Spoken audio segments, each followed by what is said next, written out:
the nation of Israel founded by King David is wiped out. It would have seemed to have been the end, but it was rather the beginning. For out of the crucible of destruction emerges a sacred book, the Bible, and an idea that will change the world, the belief in one God. This is a new idea. It was an idea that nobody had ever had before. Monotheism is well ensconced, so something major happened, which is very hard to trace. Now, a provocative new story from discoveries deep within the earth and the Bible. We wanted to examine the possibility that the remains of King David's palace are here. We can actually see vivid evidence here of a destruction. Question number one, who did it? An archaeological detective story puzzles together clues to the mystery of who wrote the Bible, when, and why. And it was very clear it was some kind of a tiny scroll. I immediately saw very clear, very distinct letters. This is the ancestor of the Hebrew script. And from out of the earth emerge thousands of idols that suggest God had a wife. We just found this exceptional clay figurine showing a fertility goddess. Powerful evidence sheds new light on how one people, alone among ancient cultures, finally turned their back on idol worship to find their one God.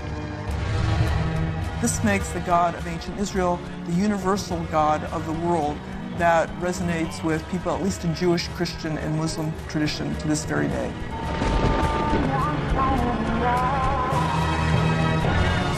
Now, science and scripture converge to create a powerful new story of an ancient people, God, and the Bible.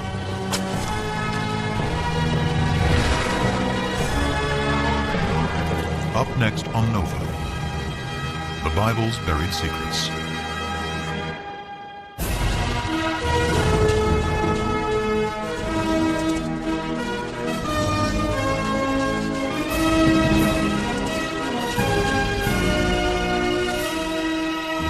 Funding for NOVA is provided by the following: the David H. Koch Fund for Science, supporting NOVA and promoting public understanding of science.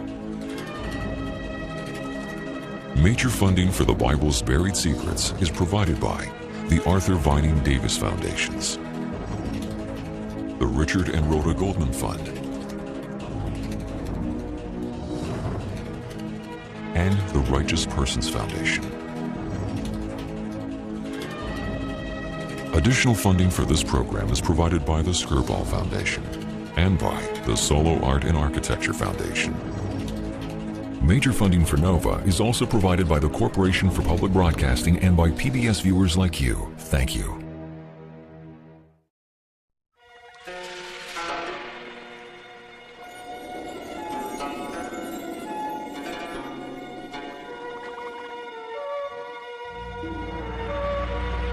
Near the banks of the Nile in southern Egypt in 1896, British archaeologist Flinders Petrie leads an excavation in Thebes, the ancient city of the dead.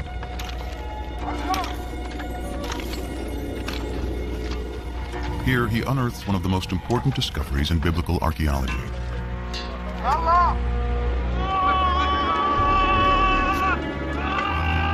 From beneath the sand appears the corner of a royal monument carved in stone.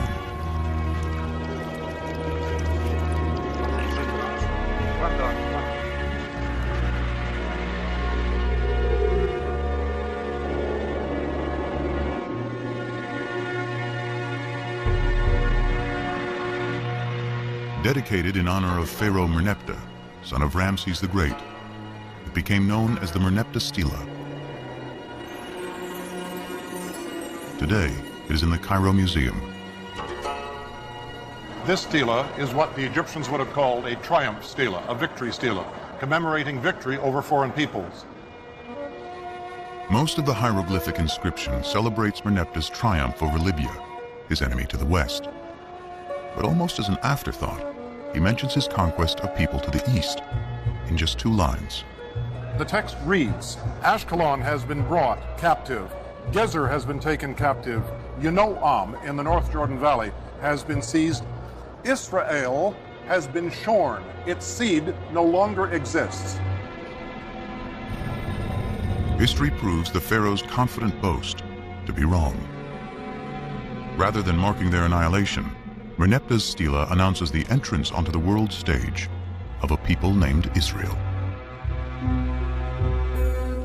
This is priceless evidence for the presence of an ethnical group called Israel in the central highlands of southern Canaan. The well-established Egyptian chronology gives the date as 1208 BC. Merneptah's stela is powerful evidence that a people called the Israelites are living in Canaan, in what today includes Israel and Palestine, over 3,000 years ago.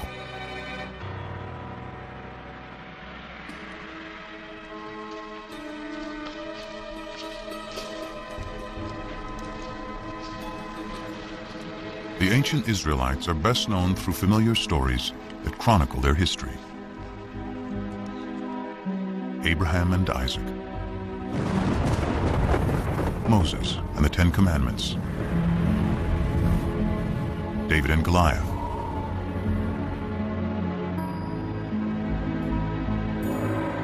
it is the ancient Israelites who write the Bible.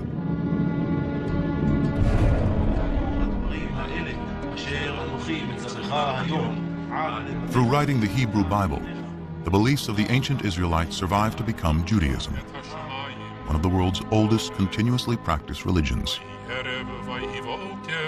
And it is the Jews who give the world an astounding legacy: the belief in one God.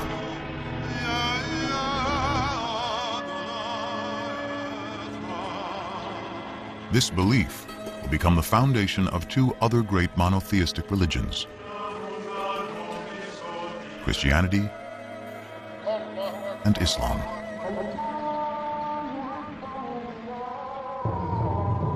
Often called the Old Testament to distinguish it from the New Testament, which describes the events of early Christianity, today the Hebrew Bible and a belief in one God are woven into the very fabric of world culture. But in ancient times, all people, from the Egyptians to the Greeks to the Babylonians, worship many gods, usually in the form of idols.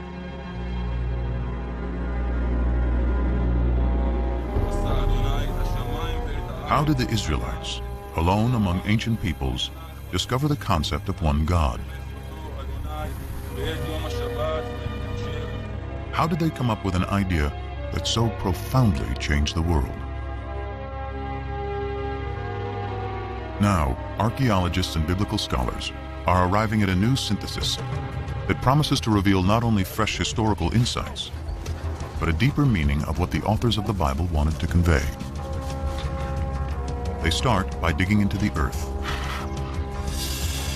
and the Bible. You cannot afford to ignore biblical text, especially if you can isolate a kind of kernel of truth behind these stories, and then you have the archaeological data. Now, what happens when text and artifacts seem to point in the same direction? Then I think we're on a very sound ground historically.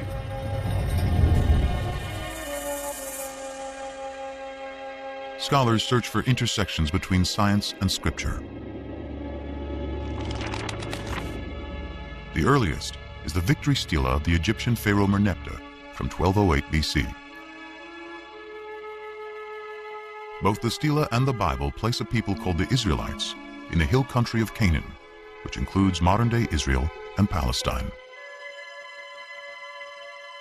It is here, between two of history's greatest empires, that Israel's story will unfold. The way to understand Israel's relationship to the superpowers, Egypt and Mesopotamia on either side, is to understand its own sense of its fragility as a people. The primary way in which the Bible looks at the origins of Israel is as a people coming to settle in the land of Israel. It's not indigenous. It's not a native state.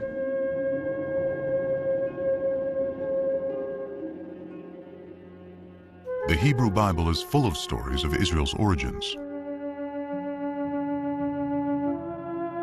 The first is Abraham, who leaves Mesopotamia with his family and journeys to the Promised Land, Canaan. The Lord said to Abraham, "Go forth from your native land and from your father's house to the land that I will show you. I will make of you a great nation, and I will bless you. I will make your name great." Genesis 12, 1 and 2. According to the Bible, this promise establishes the covenant, a sacred contract between God and Abraham. To mark the covenant, Abraham and all males are circumcised. His descendants will be God's chosen people. They will be fruitful, multiply, and inhabit all the land between Egypt and Mesopotamia. In return, Abraham and his people, who will become the Israelites, must worship a single God.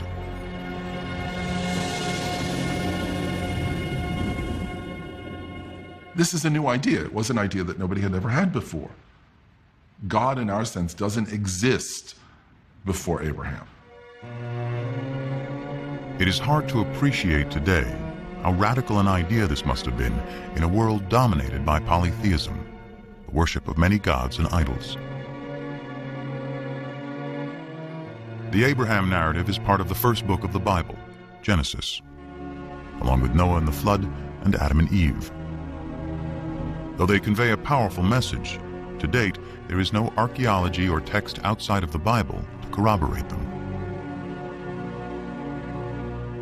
The farther back you go in the biblical text, the more difficult it is to find historical material in it. The patriarchs go back to Genesis. Genesis is, for the most part, a compilation of myths, creation stories, things like that. And to find a historical core there is very difficult. This absence of historical evidence leads scholars to take a different approach to reading the biblical narrative.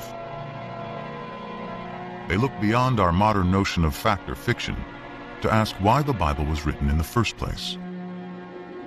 There is no word for history in the Hebrew Bible. The biblical writers were telling stories. They were good historians, and they could tell it the way it was when they wanted to, but their objective was always something far beyond that. So what was their objective? To find out, scholars must uncover who wrote the Bible and when. And the Lord said to Moses, "Write down these words, for in accordance with these words, I make a covenant with you and with Israel." Exodus 34, 27. The traditional belief is that Moses wrote the first 5 books of the Bible. Genesis, the story of creation. Exodus, deliverance from slavery to the Promised Land. Leviticus, Numbers, and Deuteronomy, laws of morality and observance. Still read to this day, together they form the Torah, often called the 5 books of Moses. The view that Moses had personally written down the first 5 books of the Bible was virtually unchallenged until the 17th century. There were a few questions raised about this. For example, the very end of the last book of the Torah, the book of Deuteronomy, describes the death and burial of Moses. And so some rabbis said, well, Moses couldn't have written those words himself because he was dead and was being buried. And digging deeper into the text, there are even more discrepancies. For example, how many of each species of animal is Noah supposed to bring into the ark? One text says 2, a pair of every kind of animal. Another text says 7 pair of the clean animals and only 2 of the unclean animals. In one chapter, the Bible says the flood lasts for 40 days and 40 nights. But in the next, it says 150 days. To see if the floodwaters have subsided, Noah sends out a dove. But in the previous sentence, he sends a raven. There are 2 complete versions of the flood story interwoven on the same page.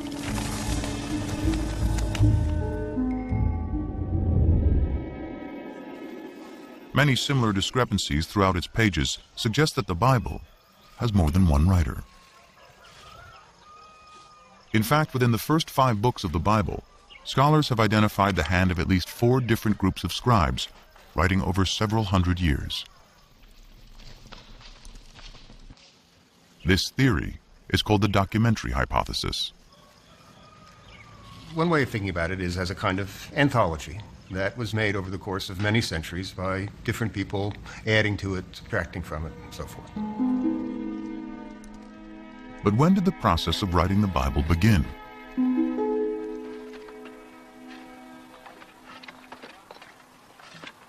Tel Zayit is a small site on the southwestern border of ancient Israel that dates back to biblical times. Since 1999, Ron Tappy has been excavating here. It was the last day of what had been a typical dig season. What's up? As I was taking aerial photographs from the cherry picker, a volunteer notified his square supervisor that he thought he had seen some interesting marks, scratches, possibly letters, incised in a stone. Which, right here? Yeah. Letters would be a rare find. So when he kneeled to look at the marks, Tappy got the surprise of a lifetime. As I bent down over the stone, I immediately saw very clear, very distinct letters. Tappy excavated the rock and brought it back to his lab at the nearby kibbutz.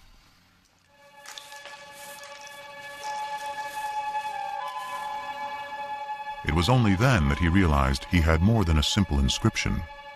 Olive, Beit, Gimel, Dalet.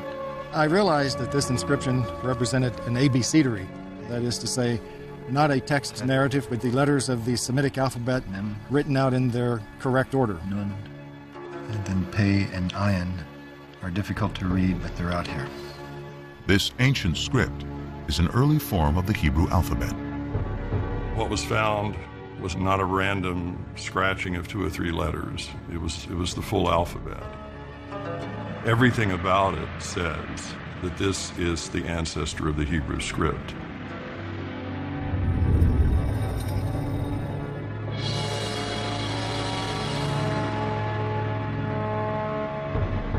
The Tel Zayit abecedery is the earliest Hebrew alphabet ever discovered.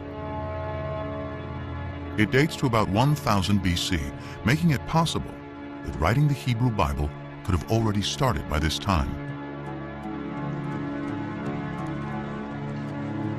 To discover the most ancient text in the Bible, scholars examine the Hebrew spelling, grammar, and vocabulary. The Hebrew Bible is a collection of literature written over about 1,000 years. And as with any other language, Hebrew naturally changed quite a bit over those 1,000 years. The same would be true of English. I'm speaking English of the 21st century, and if I were living in Elizabethan times, the words I choose, the syntax I use would be quite different. Scholars examine the Bible in its original Hebrew in search of the most archaic language, and therefore the oldest passages.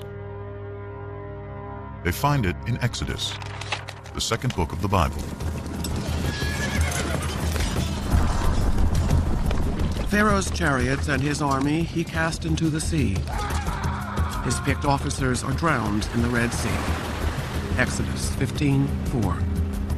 This passage, known as the Song of the Sea, is the climactic scene of Exodus, the story of the Israelites' enslavement in Egypt and how Moses leads them to freedom. In all of the Bible, no single event is mentioned more times than the Exodus. With the development of ancient Hebrew script, the Song of the Sea could have been written by 1000 BC, the time of Tappy's alphabet. But it was probably recited as a poem long before the beginning of Hebrew writing. It's very likely that it was a kind of story told in poetic form that you might tell around the campfire. Just as our poems are easier to remember generally than prose accounts. So we generally think that the poetry is orally passed on from one to another long before they commit things to writing. Because the poetry in Exodus is so ancient, is it possible the story has some historical core?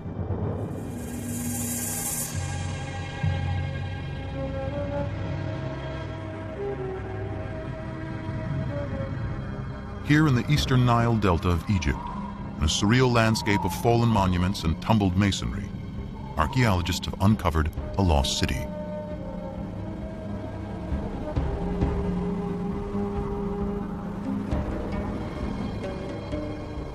Inscribed on monuments throughout the site is the name of Ramses II, one of the most powerful Egyptian rulers. It is Ramses who is traditionally known as the Pharaoh of the Exodus.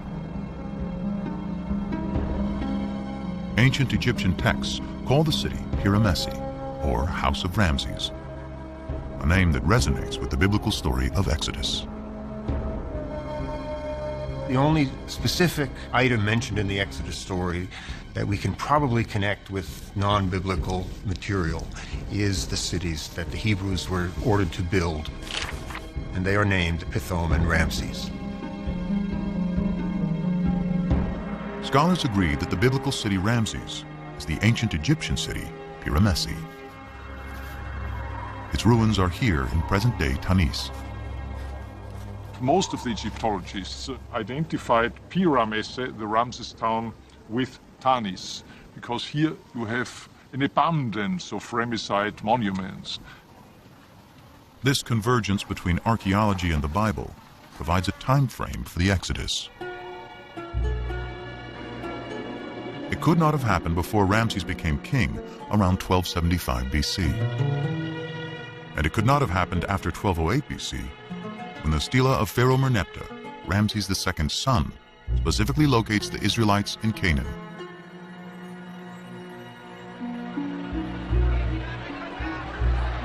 The Bible says the Israelites leave Egypt in a mass migration, 600,000 men and their families, and then wander in the desert for 40 years.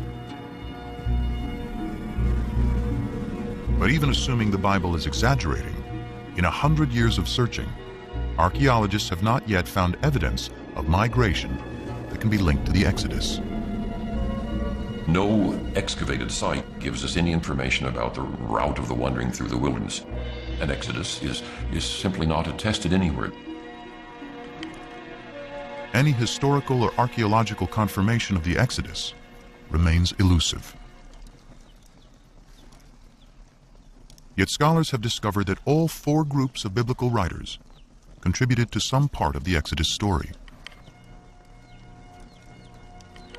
Perhaps it is for the same reason its message remains powerful to this day. Its inspiring theme of freedom.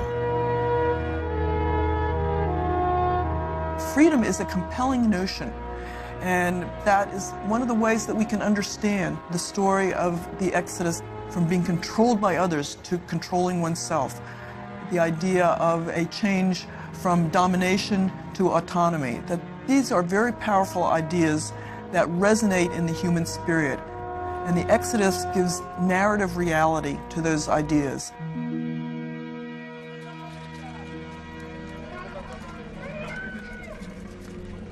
Following the Exodus, the Bible says God finally delivers the Israelites to the Promised Land, Canaan. Archaeology and sources outside the Bible reveal that Canaan consisted of well-fortified city-states, each with its own king, who in turn served Egypt and its pharaoh. The Canaanites, a thriving Near Eastern culture for thousands of years, worshipped many gods in the form of idols.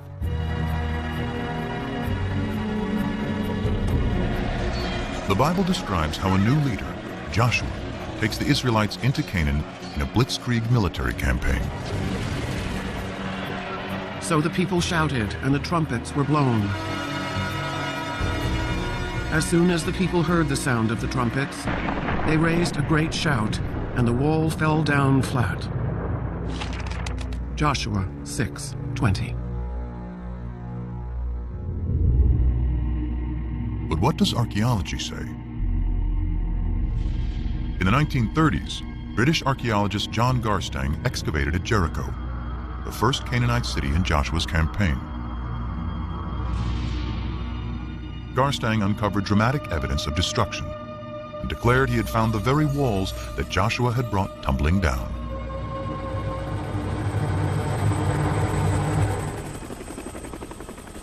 And at what the Bible describes as the greatest of all Canaanite cities, Hatzor, there is more evidence of destruction.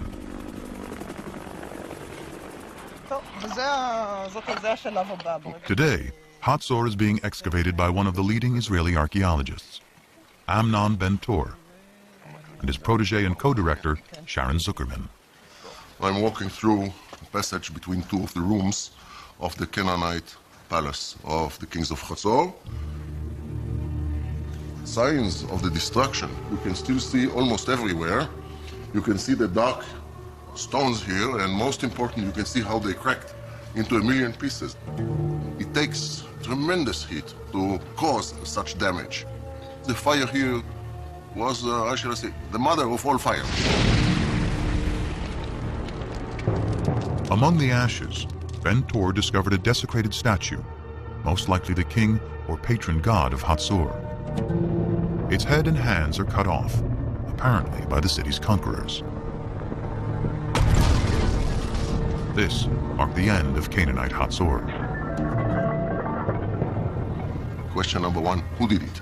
Who was around? Who is a possible candidate? So number one, the Egyptians.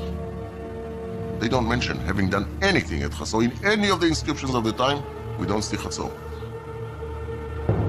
Another Canaanite city-state could have done it? Maybe, but who was strong enough to do it? Who are we left with? The Israelites. The only ones about whom there is a tradition that they did it. So, let's say they should be considered guilty of destruction of Hatzor until proven innocent.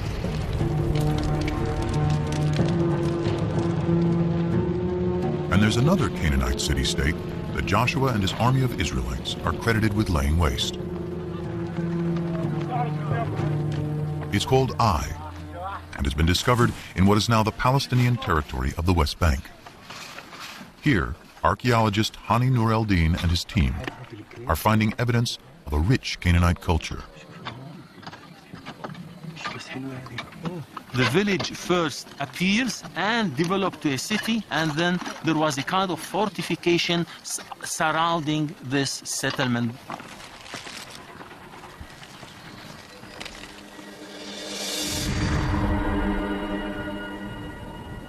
These heaps of stones were once a magnificent palace and temples, which were eventually destroyed. But when the archaeologists date the destruction, they discover it occurred about 2200 BC.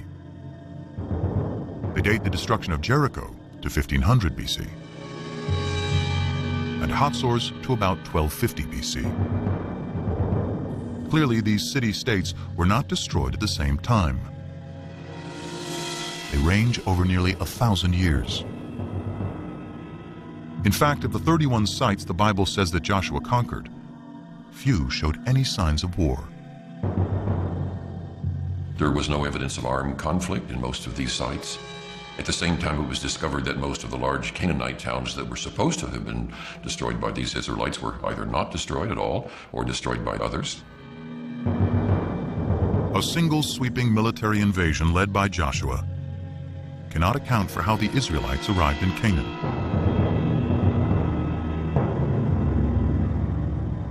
But the destruction of Hatzor does coincide with the time that the Merneptah Stela locates the Israelites in Canaan.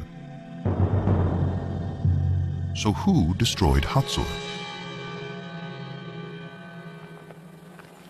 Amnon Ben-Tor still believes it was the Israelites who destroyed the city.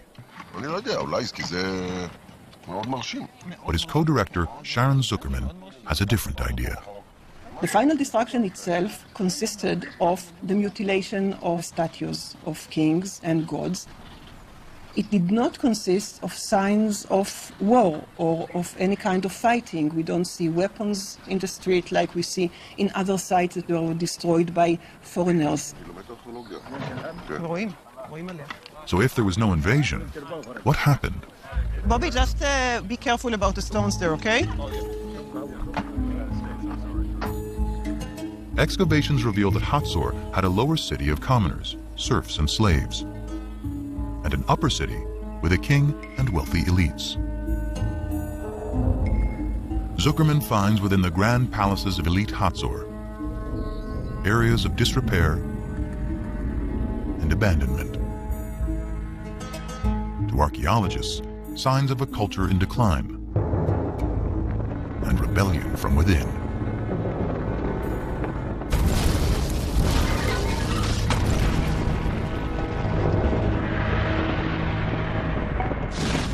I would not rule out the possibility of an internal revolt of Canaanites living at Hatzor and revolting against the elites that rule the city. In fact, the entire Canaanite city-state system, including Hatzor and Jericho, breaks down. Archaeology and ancient texts clearly show that it is the result of a long period of decline and upheaval that sweeps through Mesopotamia, the Aegean region, and the Egyptian Empire around 1200 BC. And when the dust, as it were, settles, when we can begin to see what takes the place of this great state system, we find a number of new peoples suddenly coming into focus in a kind of void that is created with the dissolution of the great state system. Can archaeologists find the Israelites among these new people?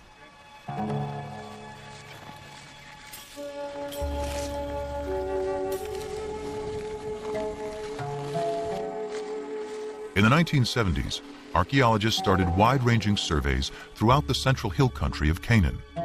Today, primarily the Palestinian territory of the West Bank.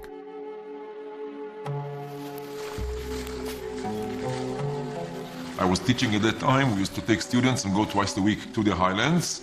And every day we used to cover between 2 and 3 square kilometers. And this accumulates very slowly into the coverage of the entire area.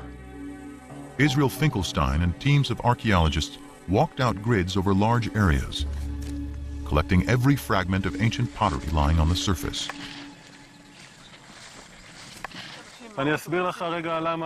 Over 7 years, he covered nearly 400 square miles, sorting pottery and marking the locations of where it was found on a map. In the beginning, the spots were there on the map and they meant nothing to me. But later, slowly, I started seeing sort of phenomena and processes.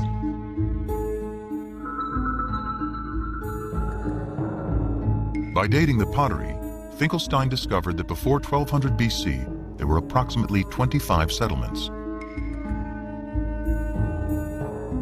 He estimated the total population of those settlements to be 3,000 to 5,000 inhabitants. But just 200 years later, there's a very sharp increase in settlements and people. Then you get this boom of population growing and growing. Then we are speaking about 250 sites. And the population grows also 10 times, from a few thousand to 45,000 or so. Now this is very dramatic and cannot be explained as natural growth. This rate is impossible in ancient times. If not natural growth, perhaps these are the waves of dispersed people settling down following the collapse of the great state systems.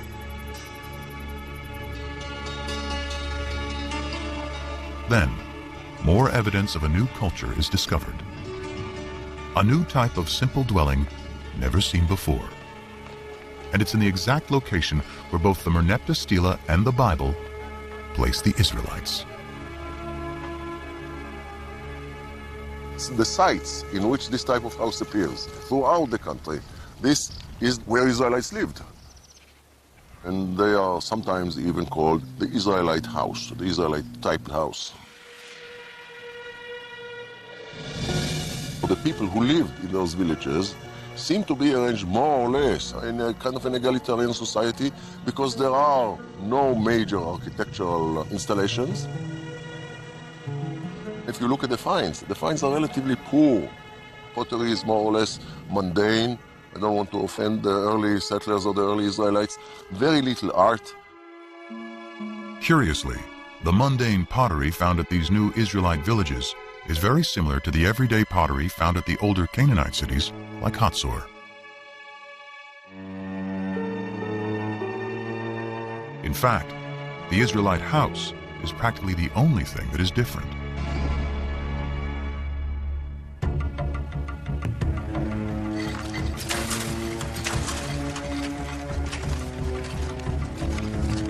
This broad similarity is leading archaeologists to a startling new conclusion about the origins of the ancient Israelites. The notion is that most of the early Israelites were originally Canaanites, displaced Canaanites. The Israelites were always in the land of Israel. They were natives, but they were different kinds of groups. They were basically the have-nots. So what we're dealing with is a movement of peoples, but not an invasion of armed hordes from outside, but rather a social and economic revolution.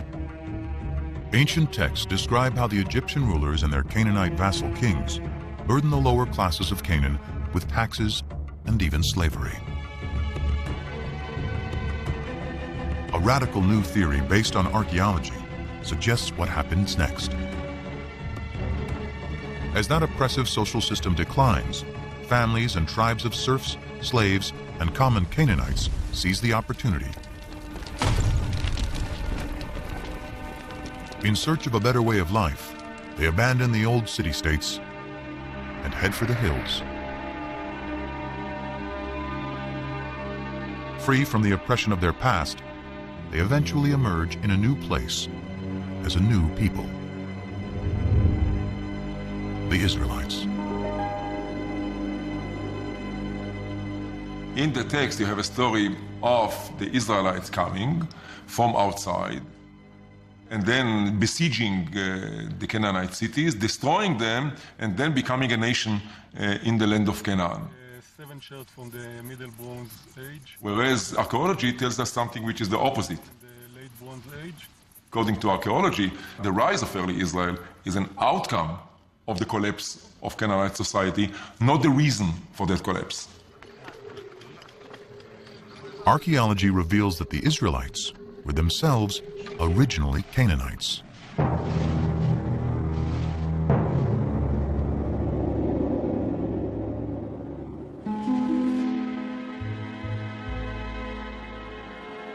So why does the Bible consistently cast the Israelites as outsiders in Canaan?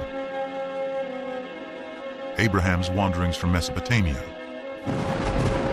Moses leading slaves out of Egypt and into the Promised Land, and Joshua conquering Canaan from outside. The answer may lie in their desire to forge a distinctly new identity. Identity is created, as psychologists tell us, by talking about what you are not, by talking about another. In order to figure out who I am, I have to figure out who I am not. Conspicuously absent from Israelite villages are the grand palaces and the extravagant pottery associated with the kings and rich elites of Canaan. The Israelites did not like the Canaanite system, and they defined themselves in contrast to that system. So by not using decorated pottery, by not using imported pottery, they developed an ideology of simplicity, which marked the difference between them and the Egyptian Canaanite system. If the Israelites wanted to distinguish themselves from their Canaanite past, what better way than to create a story about destroying them?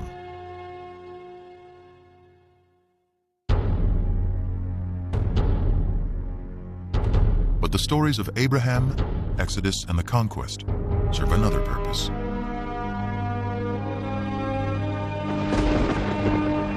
They celebrate the power of what the Bible says is the foremost distinction between the Israelites and all other people: their God.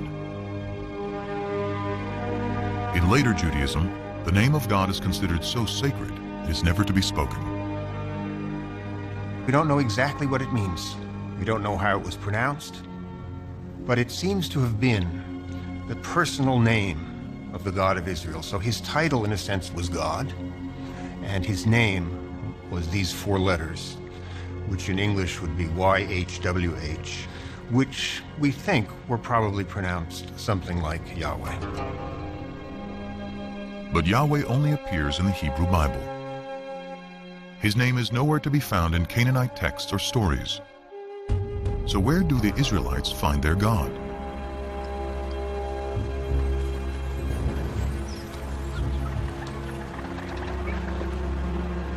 The search for the origins of Yahweh leads scholars back to ancient Egypt.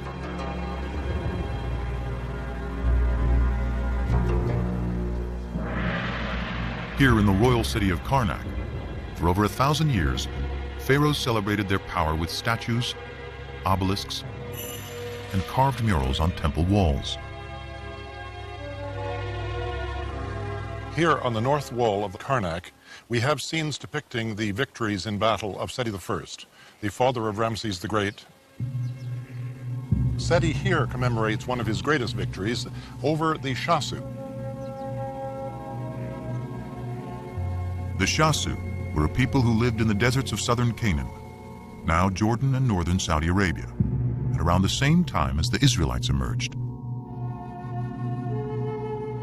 Egyptian texts say one of the places where the Shasu lived is called YHW, probably pronounced Yahu, likely the name of their patron god.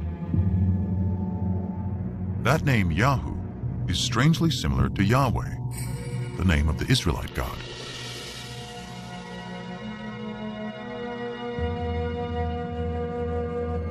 In the Bible, the place where the Shasu lived is referred to as Midian.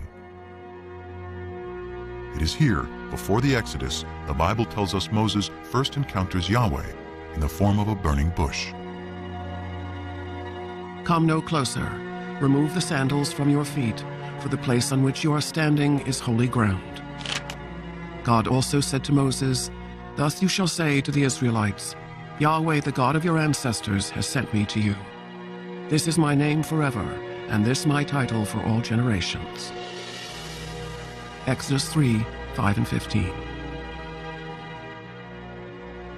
So we have in Egyptian sources something that appears to be a name like Yahweh in the vicinity of Midian. Here is Moses in Midian, and there a deity appears to him and reveals his name to Moses as Yahweh. These tantalizing connections are leading biblical scholars to re-examine the Exodus story. While there is no evidence to support a mass migration, some now believe that a small group did escape from Egypt. However, they were not Israelites, but rather Canaanite slaves.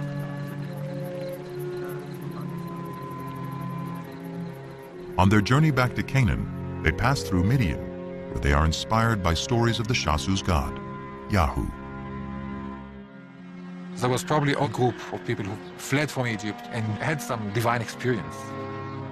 It was probably a small group demographically, but it was important, at least in ideology.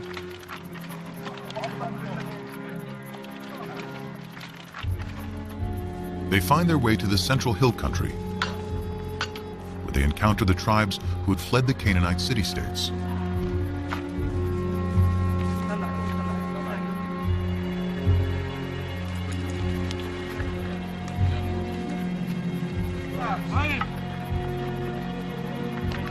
Their story of deliverance resonates in this emerging egalitarian society. The liberated slaves attribute their freedom to the God they met in Midian, who they now call Yahweh. They spread the word to the highlanders, who themselves perhaps had escaped from the tyranny of the Canaanite city-states. They spread the idea of a God who represented freedom, freedom for people to keep the fruits of their own labor. This was a message that was so powerful that it brought people together and gave them a new kind of identity. The identity of Israelites. They are a combination of disenfranchised Canaanites, runaway slaves from Egypt, and even nomads settling down. The Bible calls them a mixed multitude. According to the Hebrew Bible, early Israel was a motley crew, and we know that's the case now. But these people are bound together by a new vision. And I think the revolutionary spirit is probably there from the beginning. The chosen people may actually be people who chose to be free. Their story of escape, first told by word of mouth and poetry, helps forge a collective identity among the tribes. Later, when written down, it will become a central theme of the Bible. Exodus and divine deliverance. Deliverance by a God who comes from Midian, exactly where the Bible says. Adopted by the Israelites to represent their exodus from slavery to freedom.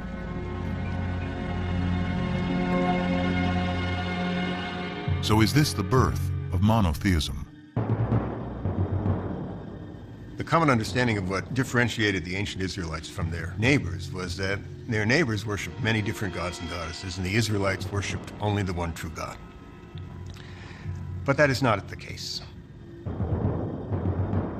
This bull figurine, likely representing El, the chief god of the Canaanite deities, is one of thousands of idols discovered in Israelite sites.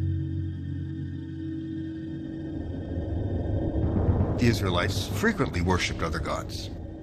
Now, maybe they weren't supposed to, but they did. So at least on a practical level, many, if not most, Israelites were not monotheists. The Bible's ideal of the Israelite worship of one God will have to wait.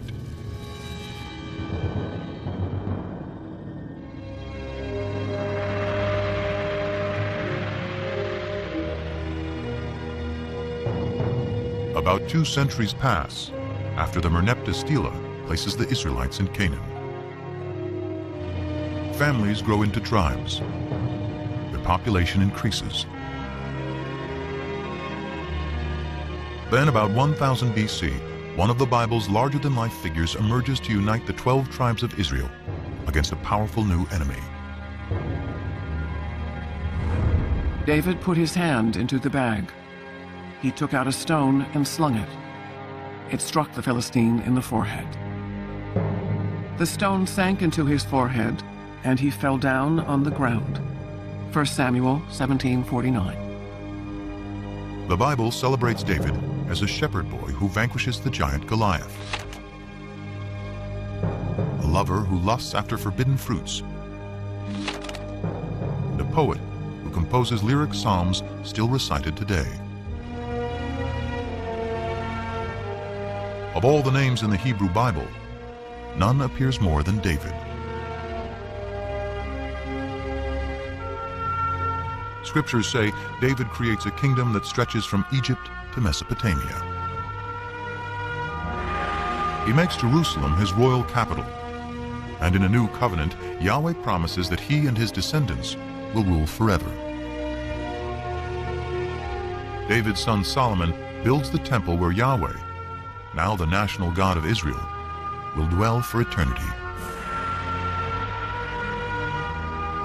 The kingdom of David and Solomon, one nation united under one God, according to the Bible. Now, some skeptics today have argued there was no such thing as a united monarchy. It's a later biblical construct, and particularly a construct of modern scholarship. In short, there was no David. As one of the biblical revisionists has said, David is no more historical than King Arthur. But then, in 1993, an amazing discovery literally shed new light on what the Bible calls ancient Israel's greatest king. Gila Cook was finishing up some survey work with an assistant at Tel Dan, a biblical site in the far north of Israel today. The excavation was headed by the eminent Israeli archaeologist Avraham Biran. It was near the end of the day, and Cook was getting her last measurements when she hears a yell from below. And it was Biran in his booming voice yelling, "Gila, let's go." And so I waved to him, hold it, and continued working. Okay. After being summoned by Biran a second time, Cook had her assistant load her up. started down the hill. So I get there and I just drop my bag and drop the board and I set my stuff down. But something catches her eye.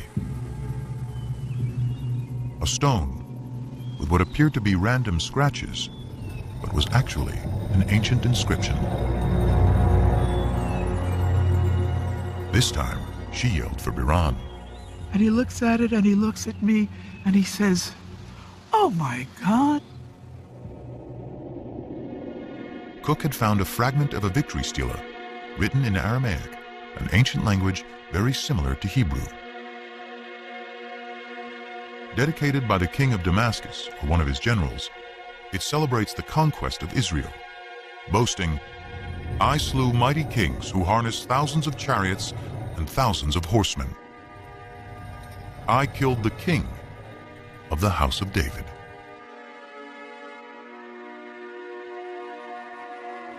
Those words, the house of David, make this a critical discovery. They are strong evidence that David really lived. Unlike Genesis, the stories of Israel's kings move the biblical narrative out of the realm of legend and into the light of history. The later we come in time, the firmer ground we stand on. We have better sources, we have more written sources, we have more contemporary eyewitness sources. When the biblical chronology of Israel's kings can be cross-referenced with historical inscriptions, like the Tel Dan Stela, they can provide scholars with fairly reliable dates. King David is the earliest biblical figure confirmed by archaeology to be historical. And most scholars agree he lived around 1000 BC, the 10th century. Could any of the Bible have been written during David's reign? The earliest Hebrew alphabet, discovered by Ron Tappy, carved on a stone at Tel Zait, provides an enticing clue. Off this wall here. The stone was incised with this alphabet.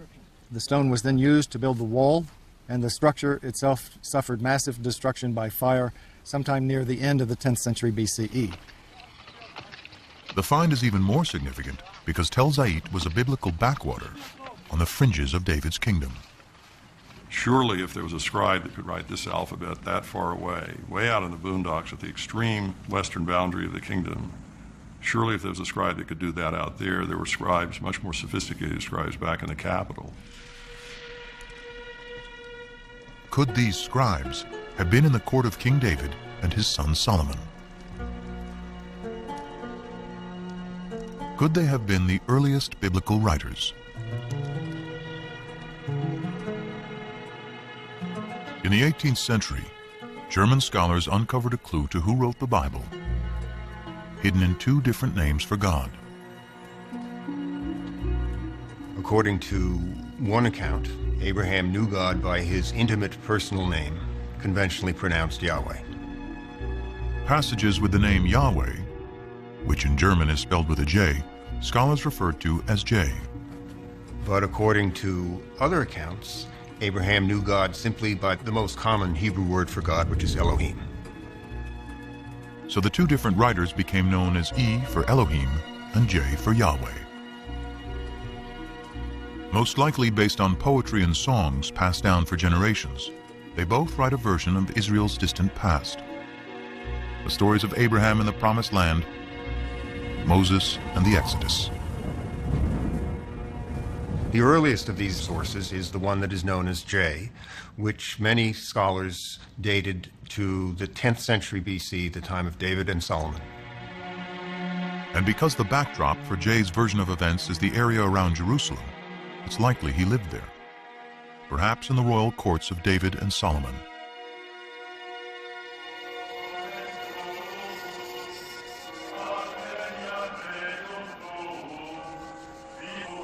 For over 100 years, archaeologists have searched Jerusalem for evidence of the kingdom of David.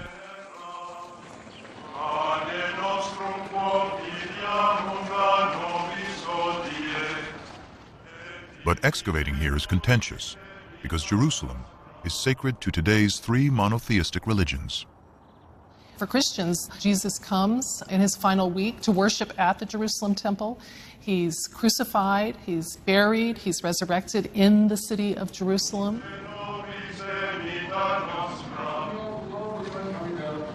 For Islam, it is the site where Muhammad comes in a sacred night journey.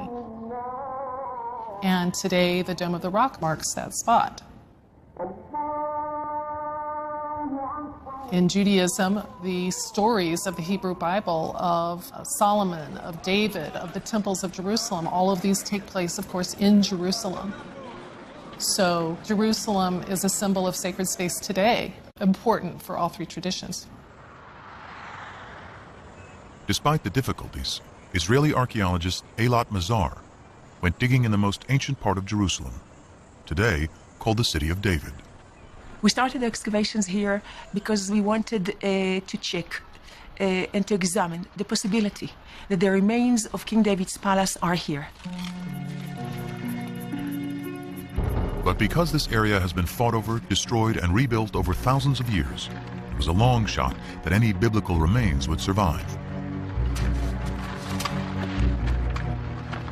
But then, large walls started to appear, 3 meter wide, 5 meter wide, and then we saw that it goes all directions. It goes from east, 30 meters to the west, and we don't see the end of it yet.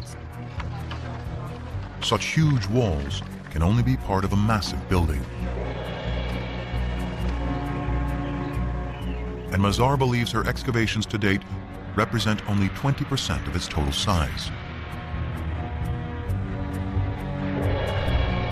Such a huge structure shows centralization and capability of construction.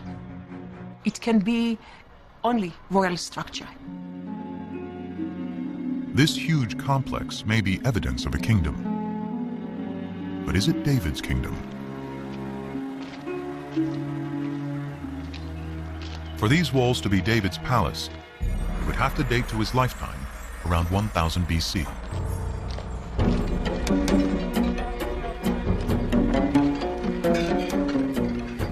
The problem is stone walls can never be dated on their own.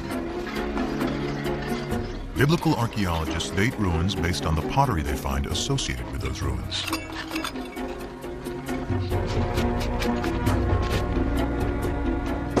Pottery dating is based on two ideas.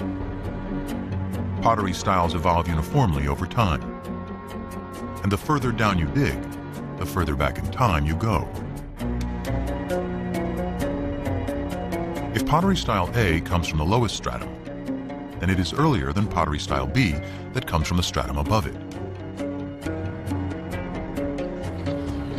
By analyzing pottery from well-stratified sites, excavators are able to create what they call a relative chronology. But this chronology is floating in time without any fixed dates. To anchor this chronology, William Foxwell Albright, considered the father of biblical archaeology, used events mentioned in both the Bible and Egyptian and Mesopotamian texts to assign dates to pottery styles. Albright's chronology, slightly modified, is what Mazar uses to date her massive building, and what most archaeologists use today. What we found is a typical 10th century pottery, meaning bowls with hand burnish. You can see from inside, together with an import, a beautiful black on red juglet. What is so important that this is a 10th century typical juglet. So has Mazar discovered the Palace of David? She adds up the evidence. The building is huge. It is located in a prominent place in the oldest part of Jerusalem. And the pottery, according to Albright's chronology, dates to the 10th century BC, the time of David.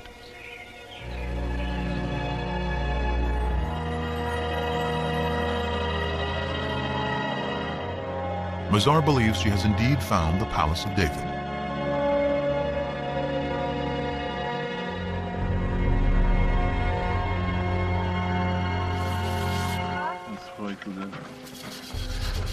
But that evidence, and indeed the kingdom itself, rest on the dates associated with fragments of pottery. And some critics argue the system for dating that pottery relies too heavily on the Bible. Archaeologists in the past did not rely too heavily on the Bible. They relied only on the Bible. We have a problem in dating. How do you date in archaeology? You need an anchor from outside. Today, there is a more scientific method to anchor pottery to firm dates: radiocarbon dating. It is a specialty of Elisabetta Boretto of the Weizmann Institute. The first step is, of course, in the field, which relates the sample, the material like olive pits or seeds or charcoal, to the archaeological context. If an olive seed is found at the same layer as a piece of pottery, the carbon in the seed can be used to date the pottery. When the seed dies, its radioactive carbon-14 decays at a consistent rate over time. By measuring the ratio of carbon-14 to carbon-12, Boretto can determine the age of the olive seed, which in turn can be used to date the pottery.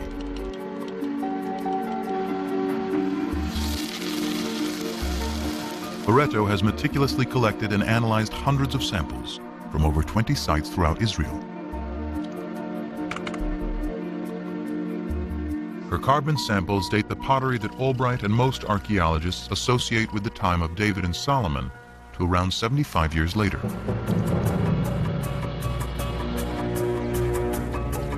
For events so long ago, this may seem like a trivial difference. But if Boretto is right, Mazar's Palace of David and Tappy's ancient Hebrew alphabet have to be redated. This places them in the time of the lesser-known kings Omri, Ahab, and his despised wife Jezebel, all worshippers of the Canaanite god Baal.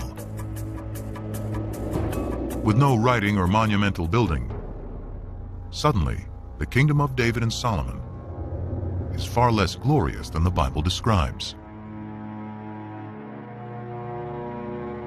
So David and Solomon did not rule over a big territory. It was a small chiefdom, if you wish, with just a few settlements, very poor, the population was limited, there was no manpower for big conquests, and so on and so forth. This would make David a petty warlord ruling over a chiefdom, and his royal capital Jerusalem nothing more than a cow town. These are the results of the radiocarbon dating. He or she who decide to ignore these results, I treat them as if arguing that the world is flat, that the earth is flat, and I cannot argue anymore. But it's not so simple. Other teams collected radiocarbon samples following the same meticulous methodology. According to their results, Mazar's Palace and Tappy's alphabet can date to the 10th century, the time of David and Solomon. How can this discrepancy be explained? The problem is that these radiocarbon dates have a margin of error of plus or minus 30 years, about the difference between the two sides. Pottery and radiocarbon dating alone cannot determine if the kingdom of David and Solomon was as large and prosperous as described in the Bible.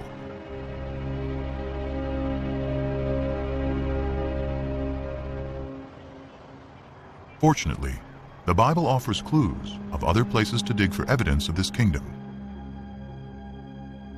The Bible credits David with conquering the kingdom, but it is Solomon, his son, who is the great builder.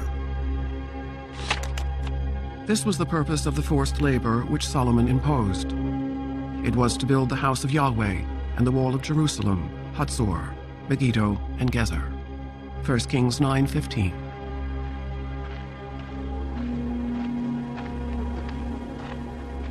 Here in Hatzor, Amnon ben Tor, director of excavations, believes this may be evidence of Solomon's building campaign.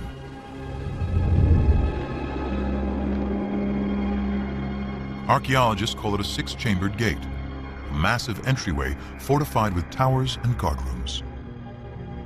Ben-Tor's predecessor, Yigal Yadin, first uncovered this structure. It turned out to be a six-chambered gate, and Yadin immediately remembered that a very, very similar gate was excavated at Gezer, and then Chicago University excavated this gate here at Megiddo. Stunned by the similarity of these three gates, Yadin recalled the passage in the Bible. Here we have a wonderful connection of the biblical passage as it shows up in archaeology. Three monumental gates, all based on the same plan, would seem to be powerful evidence not only of prosperity, but also of a central authority. Throughout its history, the Israelites had been divided into tribes, then into kingdoms, north and south.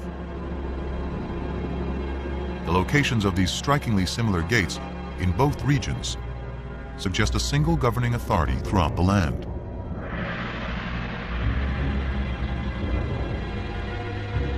But how can we be sure this is the kingdom of David and Solomon?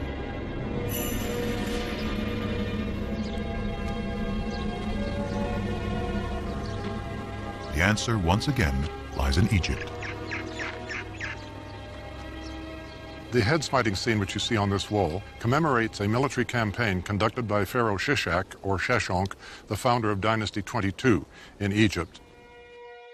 The Egyptian pharaoh Shishak invades Israel, an event the Bible reports and specifically dates to 5 years after Solomon's death, during the reign of his son, Rehoboam. In the 5th year of King Rehoboam, King Shishak of Egypt marched against Jerusalem and carried off the treasures of the house of Yahweh and the treasures of the royal palace. He carried off everything. 1 Kings 14, 25 and 26. The importance of this in fixing one of the earliest dates, specific dates, in which Egyptian history coincides with biblical history is really startling and has to be taken note of. This stunning convergence between the Bible and Egyptian history gives a firm date for the death of Solomon. Shishak's campaign, according to the well-established Egyptian chronology, dates to 925 BC. And the Bible says Solomon dies 5 years earlier, which means 930 BC. This is further evidence that David and Solomon lived in the 10th century. But there's even more hidden in these walls. These ovals, with their depictions of bound captives and city walls, represent places Pharaoh Shishak conquered in Israel. One of those places is Gezer, where archaeologists find the hallmark of Solomon's building program, a six-chambered gate. Phil Deaver directed the excavations in the late 1960s. We can actually see vivid evidence here of a destruction. Down below we have the original stones pretty much in situ, but if you look in here you see the stones are badly cracked. You can even see where they're burned from the heat of a huge fire that has been built here. And then up in here you see the fire has been so intense that the soft limestone has melted into lime and it flows down like lava. This is vivid evidence of a destruction, and we would connect that with this well-known raid of Pharaoh Shishak. And if the gate was destroyed by Shishak in 925 BC, then it must have been built during the lifetime of Solomon, who died just 5 years earlier. Surely this kind of monumental architecture is evidence of state formation. And if it's in the 10th century, then Solomon. Although a minority of archaeologists continue to disagree, this convergence of the Bible, Egyptian chronology, and Solomon's gates is powerful evidence that a great kingdom existed at the time of David and Solomon, spanning all of Israel, north and south, with its capital in Jerusalem. But Jerusalem is more than a political center. It is the center of worship.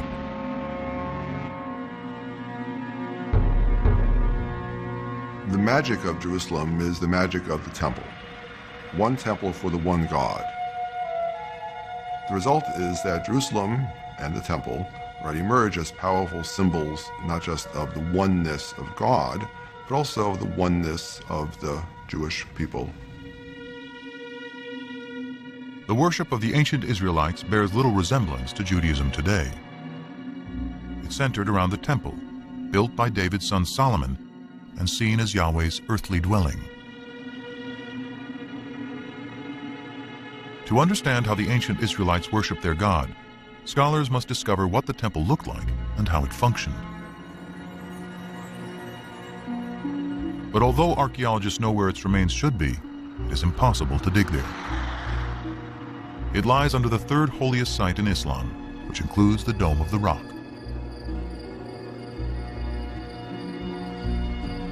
Not a stone of Solomon's temple has ever been excavated. But the Bible offers a remarkably detailed description. The house which King Solomon built for Yahweh was 60 cubits long, 20 cubits wide, and 30 cubits high. In the inner sanctuary he made 2 cherubim, each 10 cubits high. He overlaid the cherubim with gold. 1 Kings 6, 2, 23 and 28.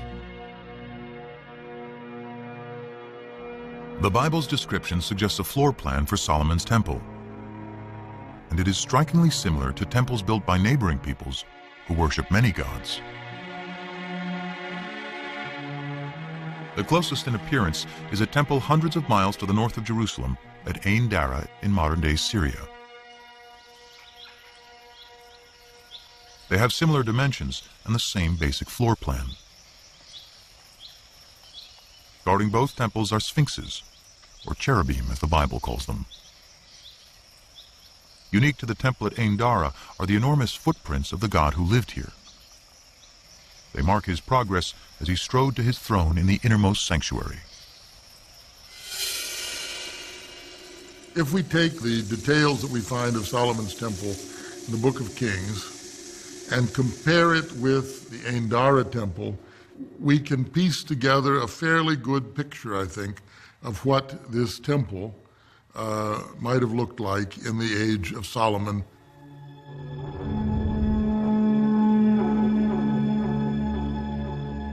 Now it is possible to reconstruct with some confidence how Solomon's temple may have looked and how the ancient Israelites worshiped their God. Out front was an enormous altar. Beyond that was a porch area that led into the inside of the temple. There was a room, the holy place, and then beyond that, the most sacred room, the Holy of Holies, where tradition says the Ark of the Covenant held the tablets of the law. And this room was considered to be the most sacred site on earth because it is the room where God's presence could be found. And the ancient Israelites believed their God demanded a very specific form of worship.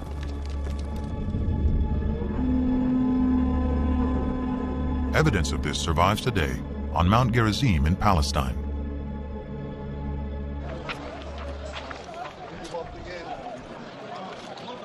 The Samaritans who live here claim direct descent from the ancient tribes of Israel. According to their tradition, for over 2,500 years, they have been practicing the ancient Israelite form of worship: animal sacrifice. The primary function is to make a connection between our mundane world and the divine world. And the means for the ancient Israelites is embodied in blood. Blood is the most sacred substance on the altar. And blood is the substance that embodies life. So it is the most precious substance in the human world.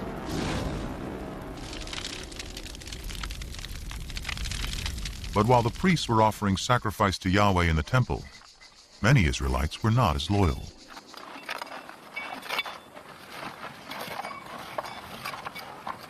At Tel Rehov, archaeologists are digging at an Israelite house that illuminates the religious practices of its ancient inhabitants. Well, we just found this beautiful, exceptional clay figurine showing a goddess, a fertility goddess, that was worshipped here in Israel. Here, in this case, she's shown holding a baby. Who is this fertility goddess? And what is a pagan idol doing in an Israelite home? Dramatic evidence as to her possible identity first surfaced in 1968. Bill Deaver was carrying out salvage excavations in tombs in southern Israel when a local brought him an inscription that had been robbed from one of them. When I got home and brushed it off, I thought I was going to have a heart attack. Executed in clear 8th century script. It's a tomb inscription. And it just gives the name of the deceased, and it says, "Blessed may X be by Yahweh." That's good biblical Hebrew. But it says by Yahweh and his Asherah. And Asherah is the name of the old Canaanite mother goddess. More inscriptions associating Yahweh and Asherah have been discovered, and thousands of figurines unearthed throughout Israel. Many scholars believe this is the face of Asherah. Deaver concludes God had a wife. Even hundreds of years after the Israelites rise from their Canaanite pagan roots, monotheism has still not completely taken hold. This is awkward for some people, the notion that Israelite religion was not exclusively monotheistic, but we know now that it wasn't. The Bible admits the Israelites continue to worship Asherah and other Canaanite gods, such as Baal. In fact, the prophets, holy men speaking in the name of God, consistently rail against breaking the covenant made with Moses to worship only Yahweh. The more I called them, the more they went from me. They kept sacrificing to the Baals and offering incense to idols. Hosea 11:2. The Israelites had made a contract with God. If they kept it, God would reward them. If they broke it, he would punish them. He would punish them by using foreign powers as his instruments. Events seemed to fulfill the prophet's dire predictions. Soon after Solomon's death, the 10 northern tribes rebel and form the northern kingdom of Israel. Then a powerful new enemy storms out of Mesopotamia to create the largest empire the Near East had ever known, the Assyrians. The Assyrians were the overpowering military force, and Israel and Judah, the two states that the Bible talks about as the states making up the people Israel, fell under the sway of the Assyrian juggernaut. Numerous Assyrian texts and reliefs vividly document their domination of Israel and Judah.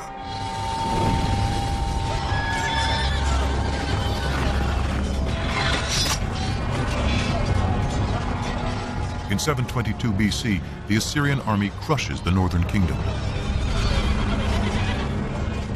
Those who escape death or exile to Assyria flood south into Jerusalem, where the descendants of David and Solomon continue to reign. One of them, Josiah, according to the Bible, finally heeds what the prophets prescribe. We're told in the book of Kings that King Josiah in the late 7th century BC was told that a scroll had been discovered in the temple archives. The scroll was brought to him, and as the scroll was being read, Josiah began to weep because he realized that it was a sacred text containing divine commands which the people had been breaking.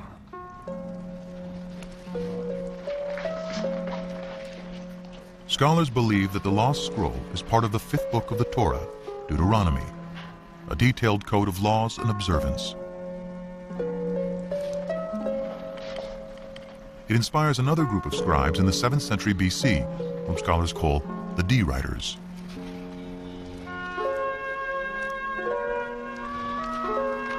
According to the documentary hypothesis, after J and E, D is the third group of scribes who write part of the Hebrew Bible. D retells the Exodus story and reaffirms the covenant Moses made between God and the Israelite people. You should love the Lord your God because he has loved you. He has loved you more than any other nation. So the divine love for Israel requires a corresponding loyalty to God, an exclusive loyalty to God. And Deuteronomy, more than other parts of the Bible, is insistent that only the God of Israel is to be worshipped.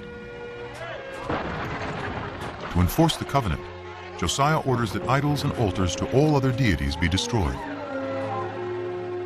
The book of Deuteronomy contains the clearest prohibition of the worship of other gods, the Ten Commandments.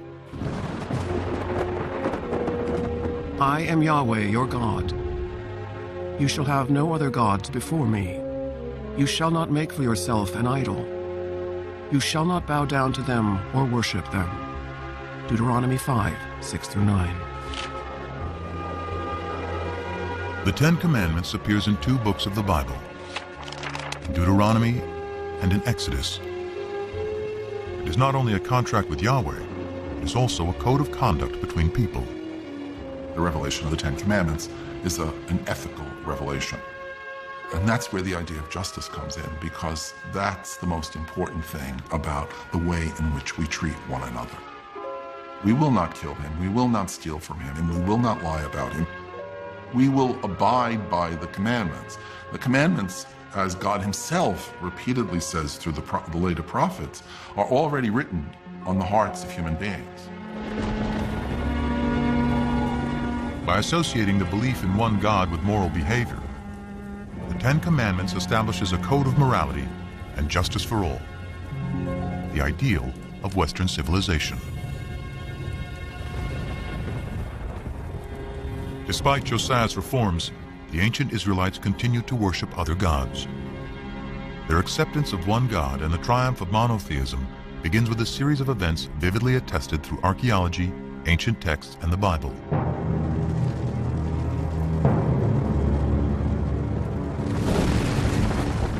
It starts with the destruction of Yahweh's earthly dwelling, the Jerusalem temple.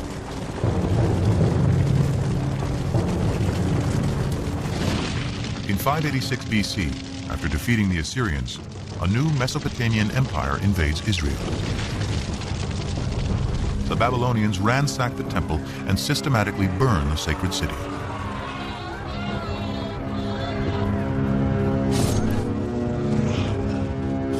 Before his eyes, the Babylonian victors slay the sons of Zedekiah, the last Davidic king, then blind him.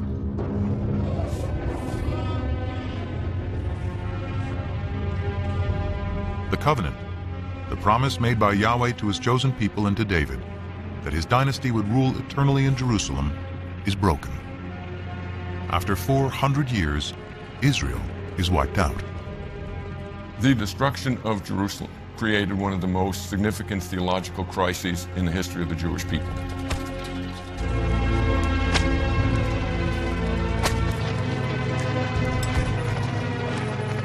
The Babylonians round up the Israelite priests, prophets, and scribes and drag them in chains to Babylon.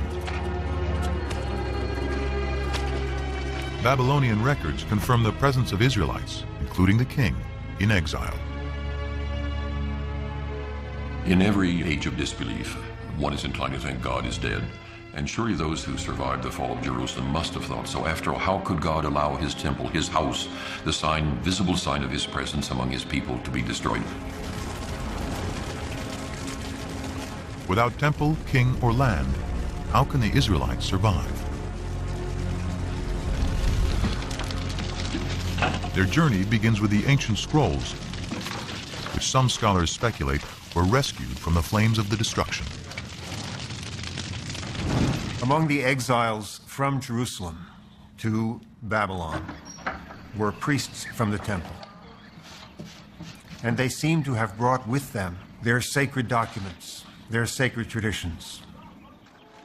According to the widely accepted documentary hypothesis, it is here in Babylon, far from their homes in Israel, that priests and scribes will produce much of the Hebrew Bible as it is known today. Scholars refer to these writers as P, or the priestly source. It was P who took all of these earlier traditions, the J source, the E source, the D source, and other sources as well, and combined them into what we know as the Torah, the first 5 books of the Bible. But more than just compiling, P edits and writes a version of Israel's distant past, including the Abraham story, that provides a way for the Israelites to remain a people and maintain their covenant with God.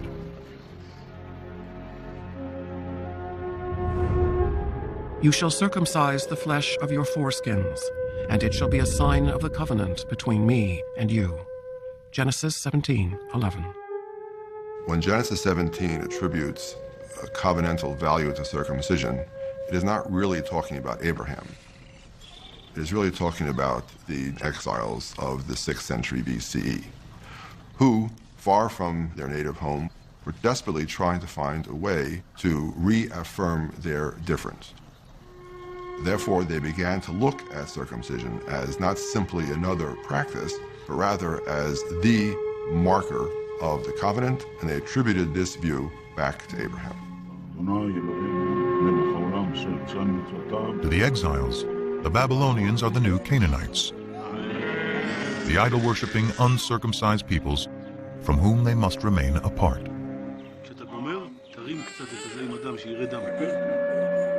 But the Abraham story, with its harrowing tale of a father's willingness to sacrifice his own son, is also about the power of faith. It is no coincidence that the exiled P scribes place Abraham's origins in Ur, just down the river from Babylon. Perhaps with the same faith as Abraham had, so too will the exiles be returned to the promised land. One of the pervasive themes in the Torah is the theme of exile and return. Abraham goes down to Egypt and comes out of Egypt. The Israelites go to Egypt and get out. For the exiles in Babylon in the 6th century BC, that theme must have resonated very powerfully. God, who had acted on their behalf in the past, would presumably do so again. But the Israelites still have a problem. How, in a foreign land, without the temple and sacrifice, can they redeem themselves in the eyes of Yahweh? To assure that divine protection, the P tradition emphasizes observances such as the Sabbath observance. You don't need to be in the land of Israel to keep the Sabbath. And we have allusions in the biblical writings, in the prophets, to the fact that the exiles also learned to pray in groups in what was to become the forerunner of the synagogue.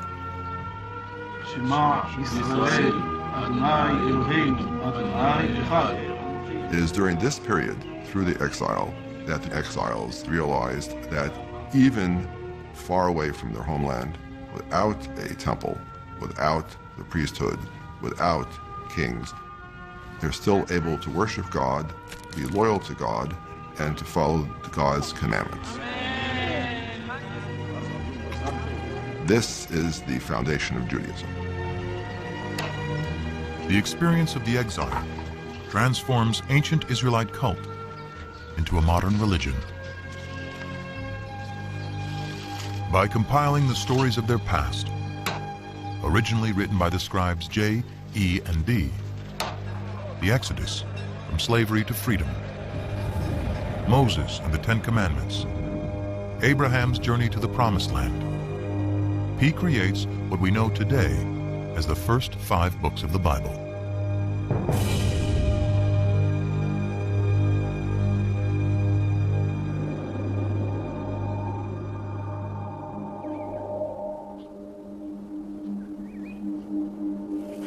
Though this theory is widely accepted, physical evidence of any biblical text from the exile or earlier is hard to come by.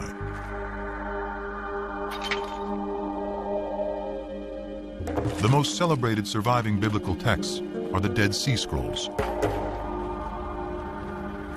First discovered by accident in 1947, the scrolls represent nearly all 39 books of the Hebrew Bible, at least in fragments.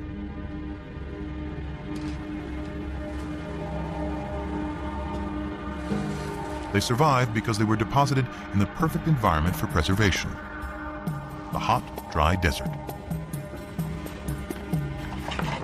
Archaeologists suspect there were at least hundreds more scrolls throughout Israel.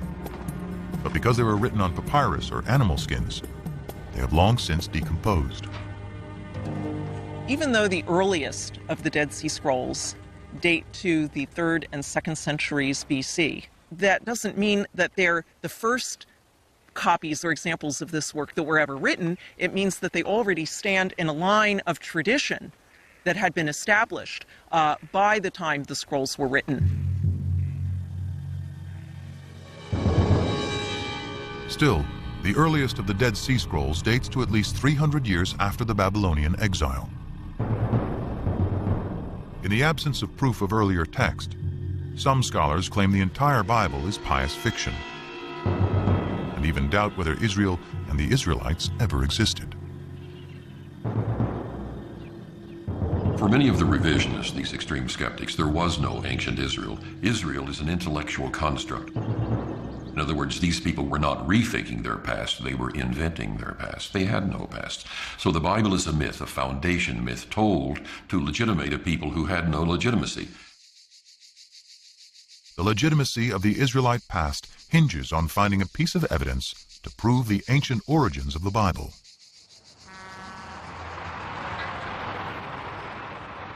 What would be the discovery of a lifetime starts outside the walls of Jerusalem in an old cemetery. We came here and excavated 7 of these burial caves. The burial caves date back to the 7th century BC, somewhere around the time of King Josiah. But the caves were found looted, so we didn't anticipate too much. Gabriel Barkai instructed a 13-year-old volunteer to clean up a tomb for photographs. Instead of that, he was bored, he was alone, and he had a hammer, and he began banging on the floor. But the floor turned out to be a fallen ceiling. And beneath it were some artifacts that had escaped the looters. Among the hundreds of grave goods, one artifact stood out. It looked like a cigarette butt. It was cylindrical, about 1 inch in size, about ½ an inch in diameter, and it was very clear it is made of silver. It was some kind of a tiny scroll. A second, slightly smaller scroll was also found, and both were taken to the labs at the Israel Museum. But unraveling the scrolls to see if they contain a readable inscription could risk destroying them completely. Andy Vaughn was one of the epigraphers on the project. Archaeology is basically a destructive science. In order to learn anything, you have to destroy what's there. Gabriel Barkai and his team had to make a decision. Does one unroll these amulets or does one preserve them? They decided that it was worth the risk, and hindsight would tell us that they could not have been more correct. Through painstaking conservation, technicians devised a special method for unrolling the scrolls and revealing their contents. I went over there and I was amazed to see the whole thing full of very delicately scratched, very shallow characters. The first word that I could decipher already on the spot was Yud Hey Vav Hey, which is the 4-lettered unpronounceable name of God. Further investigation revealed more text and a surprisingly familiar prayer, still said in synagogues and churches to this day. May the Lord bless you and keep you. May the Lord make his face to shine upon you and be gracious to you.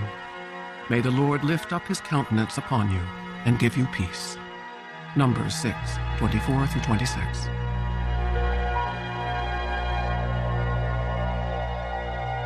There is no doubt at all that these 2 amulets contain the priestly benediction found in Numbers 6. These inscriptions are thus very important because they're the earliest references we have to the written biblical narratives. The archaeological context was very clear because it was found together with pottery dating back to the 7th century BC. Also the paleography, the shape of letters, points towards somewhere in the 7th century BC beyond any doubt. The Silver Scrolls, with the priestly benediction, predate the earliest Dead Sea Scrolls by 400 years. It is an amazing find, proving that at least some verses of the Bible were written in ancient times during the reign of King David's descendants.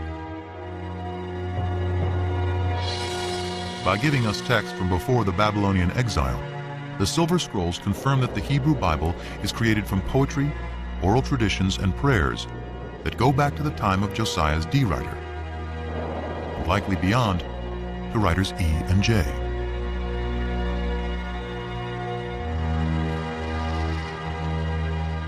As modern scholars suspect, the Torah, the first 5 books of the Bible, takes its final form during the Babylonian exile.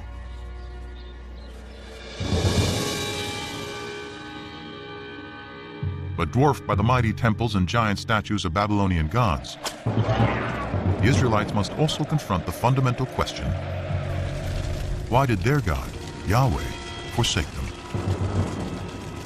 In the ancient world, if your country was destroyed by another country, it meant that their gods were more powerful than your God. And the natural thing to do was to worship the more powerful God. But the survivors continued to worship Yahweh and struggled to understand how this could have happened. They resort first to a standard form of explanation, which is found elsewhere in the ancient Near East. We must have done something wrong to incur the wrath of our God. It's out of this that comes the reflection that polytheism was our downfall. There is, after all, only one God. The Israelites abandon the folly of polytheism. Monotheism triumphs, and the archaeological evidence proves it. Before the destruction of the first temple, wherever we dig, in whatever part of the Judean country, we find sanctuaries, and more often we find hundreds and thousands of figurines, even in Jerusalem itself. But after the destruction, there are none. We are speaking about 1,000 before, and nothing, completely nothing at all after. Monotheism is well ensconced, firmly ensconced. So something major happened, which is very hard to trace. But that was a searing experience, that time in the exile. Through the experience of the exile and writing the Bible, the concept of God, as it is known today, is born. In a way, P created something that was much greater, because it was greater than any individual land or kingdom. It was a kind of a universal religion based on a creator God, not just a God of a single nation, but the God of the world, the God of the universe. This moves Yahweh into the realm of being a universal deity who has the power to affect what happens in the whole universe.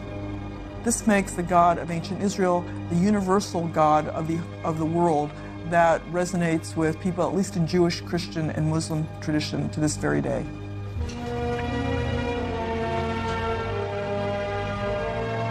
In 539 BC, the Babylonian Empire is toppled by the Persians.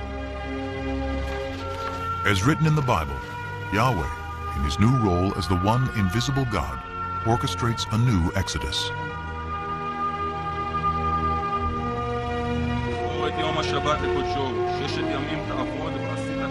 Among one group of returning exiles is the prophet Ezra.